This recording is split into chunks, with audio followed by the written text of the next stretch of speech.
Department of Social Welfare and Development patuloy sa pagpapatupad ng mga programa kontra kahirapan sa lalawigan ng Zamboanga del Sur. Ito'y matapos maitala ang pagtaas ng antas ng kahirapan sa probinsya. Si Noel Talakay sa sentro ng balita. Tagalinis at bellboy ng isang maliit na hotel si Christian sa Pagadian City, Zamboanga del Sur, Mindanao. Aminado siya na kabilang siya sa mga mahihirap na mga Pilipino. Kulang po sa budget yung pang-araw-araw namin. Tapos yun po, mararamdaman mo palagi yung kahit na yung pambili ng pagkain, kulang na kulang pa rin. Dahil sa kanyang sitwasyon, rumarakit siya sa paggawa ng tula at kanta kung saan binabayaran lang siya ng 300 pesos hanggang 400 pesos. Sa isang buwan po, kahit may isa lang, okay na yun, kadalawa.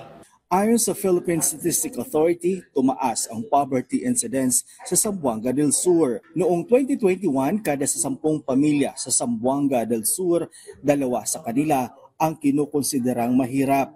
At noong 2023 naman, sa 10 pamilya, 3 pamilya na ang kinukonsiderang mahirap. Batayan ng PSA, makukonsiderang mahirap ang isang pamilya na may 5 miyembro sa Zamboanga del Sur kung may kita ito na hindi aabot ng mahigit 11,000 pesos noong 2021.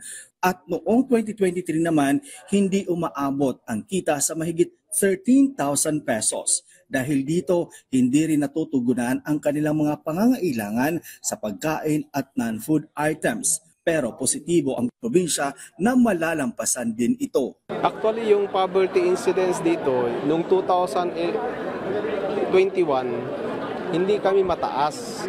But the PSA increased the threshold of the family income to 13,000 plus. Before, 11,000 plus lang .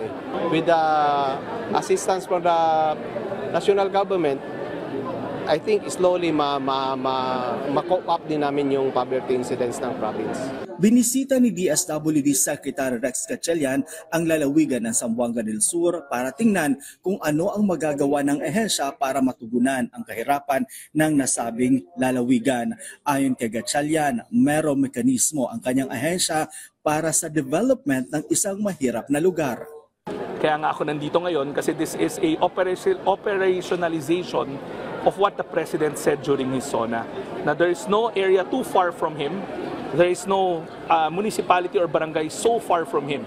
He will send all the cabinet secretaries to make sure that development gets to those areas that needs it the most. Sa ngayon, ipinatutupad ang ilang proyekto ng DSWD sa ilang lugar ng Zamboanga del Sur na may kinalaman sa pagtugon ng kahirapan tulad ng Kalahi Seeds at marami pang iba. Noel Talakay para sa Pambansang TV sa Bagong Pilipinas.